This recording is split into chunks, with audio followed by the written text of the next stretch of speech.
How significant is that win after losing some close ones? It's crucial. It just goes and gives people the confidence that it can be done, and they know how to do it, and they've actually experienced it.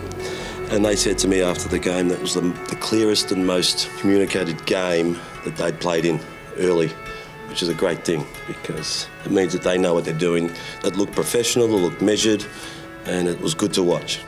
The Bombers have won 10 of their past 13 games on the road, an excellent record by any measure. Carlisle get a second go, may not run him down. Jakey Carlisle gets the first.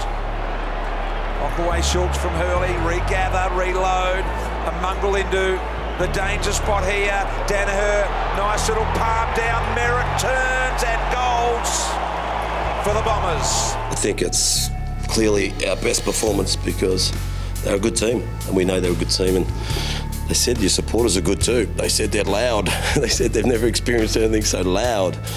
I don't know what you've done to wind them up. Zarakis, Ambrose back to Myers. He's got a left, worked onto it nicely, snuck it through. Good kick, Myers. Collier kept it alive. White on the chase here. Collier did well on the left. Mark will be taken by Hurley. 2-on-2, go quickly here. Schoenmakers and Hurley, of course. Over the back by Hurley. I don't reckon it was touched. Soccer off the ground by Goddard. I think he'll be credited with the goal. All week they've been really honest with each other, talking about their on-field experiences and opening themselves up to their weaknesses, which is vitally important to actually get anything done, otherwise you just avoid. It meant something to them last week losing against Geelong, and they're prepared to do something about it. Good sign. Very handy break. Side 50, stuttery run up, but it's very, very straight. Bombers lead it by 19 points. Short ball. He's got it. Heppel's kicked it. It's great just to see improvement. It's great to see reward, and it's great to see that if you don't get the rewards in, you know, how long can you endure? You know, how much do they believe? So that's why you need sort of little victories like this along the way. They're fantastic. It makes people grow. Thompson and coaching staff absolutely ecstatic. High fives and handshakes everywhere.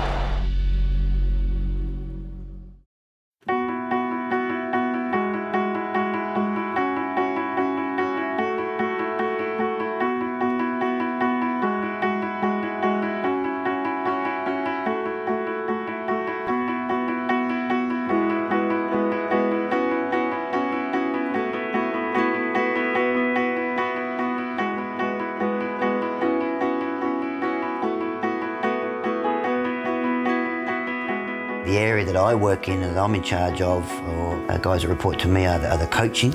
Okay, so the coaches, and then you have your high performance department, your strength and conditioning, your sports science, and you have your development, the coaches and the people involved with that as well. And so that's what we would call football performance. And so my role there is to give them every opportunity to be the best they can. So I do value training time to look at particular individuals, encourage people to read about a whole range of situations. So that's all coaching. That's all part of preparation for me. I've had a reasonable amount of experience in high performance sport, both in highly successful environments as well as some really poor environments. So I'm really confident in the vision I have in my head about what creates success. A big part of my role is to question, to observe, to mentor, to ask the question, why? Why are you doing that? There are times when you want to jump in and do it yourself. And as I just said, my key role is to enable people to grow and to develop, to give them more autonomy and a big paddock to work and display the way they want to do things. On a daily basis, your biggest challenge is, rather than do it yourself or put your strong opinion on what should happen, is just to ask questions. So you allow people to grow and make good decisions. And so quite often I've actually got to check myself. No, don't tell them what you think I would do. I'm more interested in asking why you do that, how you're going to do it, where you're going to do it, when you're going to do it. And so we actually get people to think about what's going on. What's all right? 2 words up on the board. for me. Words there. Yeah, how and why. That's the critical information. You've got to walk out of the meeting, you've actually got to know whether they understand what you're talking about. Right? So the challenge of your coach is to go from complex to simple. You know, it's an interesting dynamic here because, you know, in Simon Goodwin, I coached Simon. He was captain of Crows when I was a senior coach there, and I had, you know, same with Nathan Bassett. So I have a strong association, you know, with those two players, those two coaches in particular. I find it a really respectful relationship. You know, am I a father figure to those? I mean, I've coached them, I've seen them grow up, and so I'm now enjoying watching them go into an area of coaching, which I know is a passion for those guys. And then there's the dynamics between Mark Thompson and myself, you know, and so, you know, hopefully, you know, I play a role there with Mark. I mean, he's a very experienced senior coach, highly successful, comes out of a, you know, a well-recognised culture. So, you know, selfishly, I'm learning a lot, you know, from his experiences, and, you know, hopefully there's situations there where, you know, without being overbearing, yeah, he can come to me for, you know, whenever he needs to.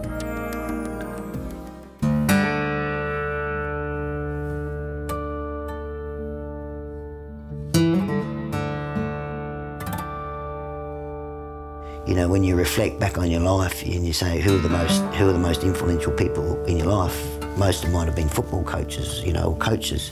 To my advantage, by chance, I was actually able to come in contact with a guy called Charlie Walsh, who became the first full-time coach at the South Australian Sports Institute. So I was the first full-time sports scientist, he was the first time full-time coach, so it made sense to put these two guys together, and it was probably one of the best things that ever happened to me in my life. Well, Neil was actually thrust upon me. I didn't have a choice about that, but you can be sure if he didn't fit, then he would have gone really quickly, because in our program, just like any really successful team, there's no room for people that don't fit. So a coach is only as good as the staff and people around you, and that's where I was particularly lucky that I got Neil. He's made me look much older than what I am, but I guess you've got to take the good with the bad. In terms of the psychology of a winning program, the biggest influence has been to Charlie Walsh in terms of knowing what wins on the international level stage. Neil was quite extraordinary, and what I got a product that not only was he highly skilled in the area of sports physiology, but also he had a very good feel about sport itself and about what competitors need to be like. When I was in that environment, and I was in that environment for 15 years, it was developing my philosophy on things that are so important to you know, high performance of teams.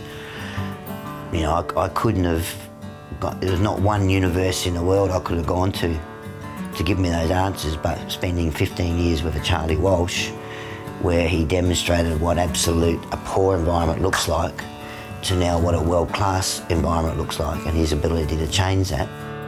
I spent 15 years at the University of Charlie Walsh, and it's the best thing that's ever happened to me.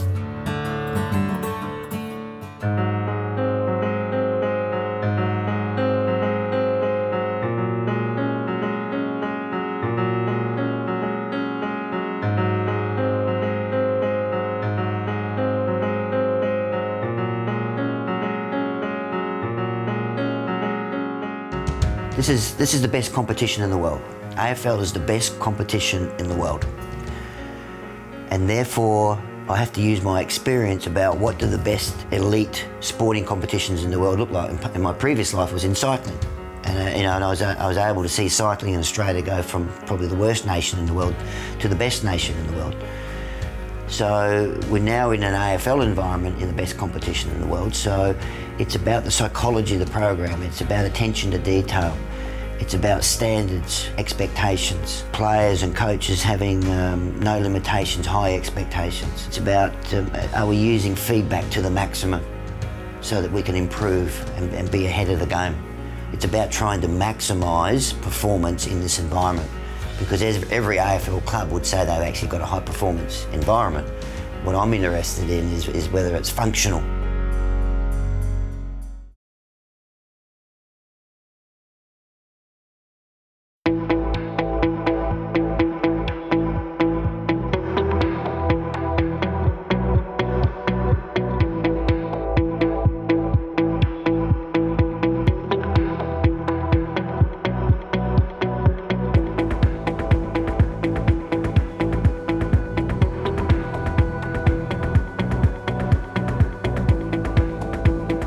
first game in Adelaide Oval, so I mean that's got to just individually got a great memory for me. I'm a country boy in South Australia, so you know classically in the country you play all sport, but it was very clear very early in my life as a 6 or 7 year old I just had this unbelievable desire to play league footy in Adelaide, like in the big smoke. And at about 9 or 10 I knew I was going to make it. I mean I just had that much will and desire that I was going to make it happen. But then I eventually got recruited to a club in Adelaide called Norwood, the Norwood Football Club. They had a boarding house for footballers. They used to, because back then you didn't have your zone, so you could recruit from anywhere. But there were about 22 of us. And I was a 13, the next oldest was 17 or 18, so I had to grow up pretty quick. But it was a fantastic environment. And so really my career started with the Norwood Footy Club in terms of SANFL footy. As a player, I used to love to prepare and train. I used to love training. I couldn't get enough training, probably early in my career to a detrimental effect.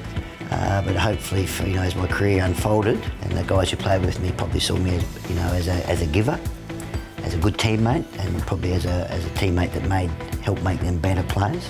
In my own mind,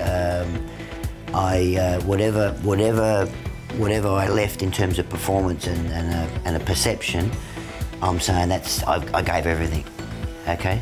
I'm like the old tube of toothpaste that you roll up and you get that last little bit out. That's it. What you see, I'm not sitting here saying I could have done it a bit better here. I gave it everything I had. And so whatever perception that left, I'm saying that's it. I couldn't have changed it.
To me, what happens on a weekend or on the game day is, well, it's a form of feedback of how well you're preparing and developing. On the field is really about, so I can hear the way messages are delivered from the coaches, their interaction with the playing group, about whether there's clarity there, whether it's about, is it along the lines that we've discussed as coaches. Simon Goodwin is sort of director, he's sort of taken charge of training and a preparation of it. So is it unfolding the way we planned? Is there confusion in the playing group? Are we giving mixed messages? So it's more about observing the coaches rather than taking control. Every now and again the coaches give me a little job to do and I love it. I love it. I tend not to listen to what's happening in the box, so, I can give an unbiased point of view from what I'm seeing if I need to, or if I'm asked to. It's more for me to keep some form of control on the bench on match day, because that can become quite emotional, with support staff for all the right reasons, but we ask our players to keep a degree of control and clarity about what they're doing, and as support staff and coaches we're no different. So we've just got to make sure that operates in a well-organised manner, and also just to keep the players, when they come off, I guess I need to make a judgment call on, do I talk to this player, do I not talk to them, and I use my experience there. But the main thing is to keep them calm but competitive. Calm but competitive. Because in this game, if you lose your competitive spirit, you've got no hope, irrespective of the state of the game. The vision I have for the Essendon Footy Club is to be, in terms of the footy department, on the side that I work with in performance, to be highly world-class in its functionality, the way it functions. And what that means is that it gains a reputation that when people come to Essendon, there's an understanding that they will grow and they will maximise what they're able to do. So if they come in as coaches, they come to Essendon as coaches, is that they know they will get great education and will nearly, will be able to be the best coach they can possibly can. Players will have a reputation, if you get recruited to Essendon to play, that they will maximise your playing ability and they will treat you with respect and you'll grow as a person, and when you exit the game, you'll exit with dignity and you'll have a plan in place about life after footy. That people outside of Essendon will say, how do they do that? How can we get involved with Essendon? Now, we're a long way away from that. We're a long way away from that vision at the moment, but that's, if you ask me what my vision was, is that's what it'll be, and that's what we're talking about there is world class, okay? World class. And so people from overseas want to come to the Essendon Footy Club and find out, oh, how do you do that? And once you get that, then you're starting the motor.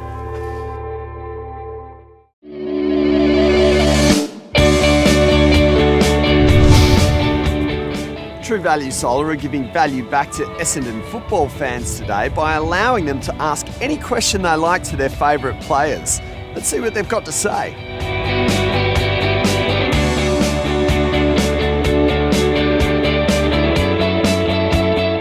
Andrew, any particular question for your favourite Essendon player? Yeah, I'd just like to know how they're finding the new training facilities out here. I think they look magnificent. I'm just wondering how they feel about them. Yeah, great question, Andrew. We're loving the place at the moment. As you can see, we've got everything we possibly need to train, from the weights, the 2 ovals, the big hangar, pool. So we're very lucky. It's a lot different to Windy Hill. Windy Hill was obviously a great tradition, but the True Value Solar Centre's got everything you need to be a successful footballer, and we can't be more thankful of that.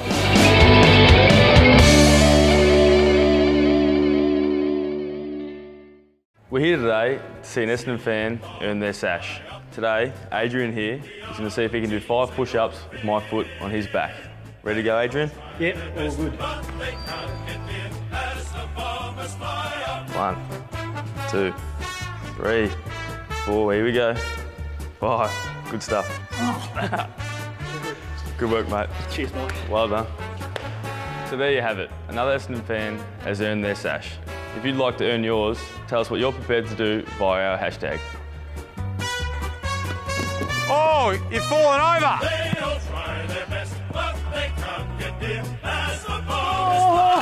Oh, it's so cold. One way to earn your sash is to visit the Kia website and see the many great deals currently on offer across the entire Kia range. So visit kia.com.au and find a deal that's right for you. You can even leave the sash on if you like.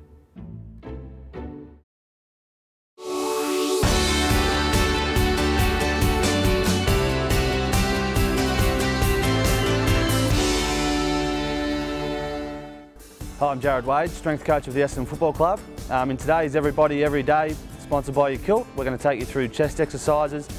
It's really important for football because obviously our players are really in tight with their opponents a lot, so it's helping with pushing off your opponent, helping you get up off the ground, helping in your tackling. That upper body strength is really important in that part of the game. So the first progression in the chest exercise is going to be the push-up. So Cooter's going to get down into a nice position, all right, keeping his back nice and flat. All right, he's going to lower himself down as far as he can go and then push himself back up in a really controlled movement and then keep on going with this. You might do 3 sets of 10 of this movement to get the best benefit for your chest. So the next progression is the bench press. It's a similar movement, so still using the chest muscles. Cooter's just going to take the bar, set it over the top of his chest. Now we're trying to get it down by his nipple line there, so if he's going to slow it down and then push back up, not struggling too much, not bending with his neck, nice comfortable position, keeping his elbows nice and straight throughout the whole movement. So the next progression will be for a bit more power.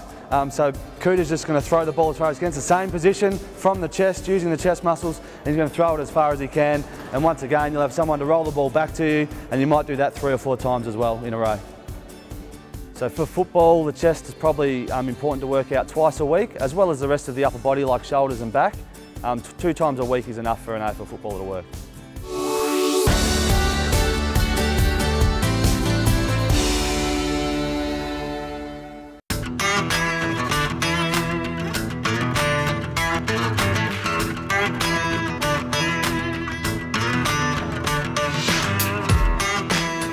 my first sash that I wore round 8, 2008 against Hawthorn.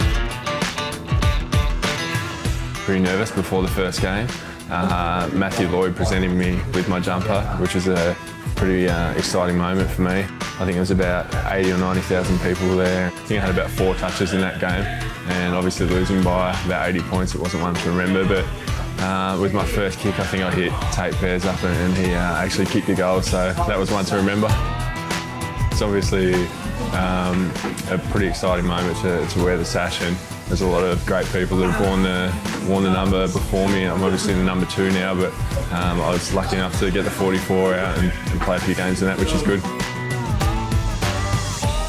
First win was the following year against Hawthorn again, in about round 8 too, and I was lucky enough to play in that win with Carl Hooker, who I live with at the moment, and yeah, we got the Powerade shower together, which was pretty exciting.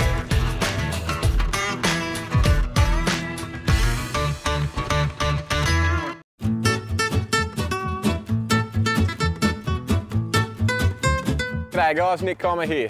Like Mark Tubby Taylor, us Essendon players have a few hidden talents of our own. While I don't mind kicking a few goals and laying a few tackles, I actually don't mind having a hit of golf on the day off or two, so I've got a few tricks for you. First of all, just the stall. So you just stall it on there and get it back going.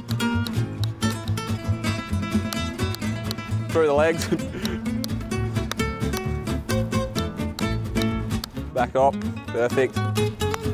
Around the world, one of my favourites. Oh, we'll double up. Oh, done that before. And my favourite, the body shot. I'm going to stall it on the back of my neck and hopefully get it back down to their club.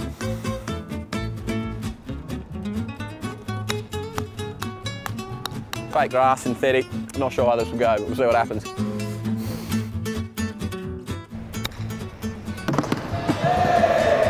Get the crap. That is.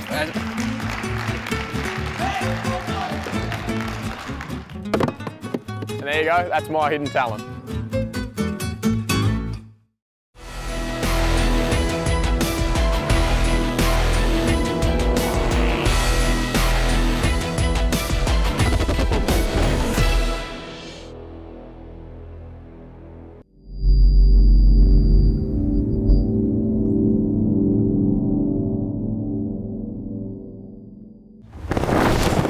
This has been a Fox Footy presentation.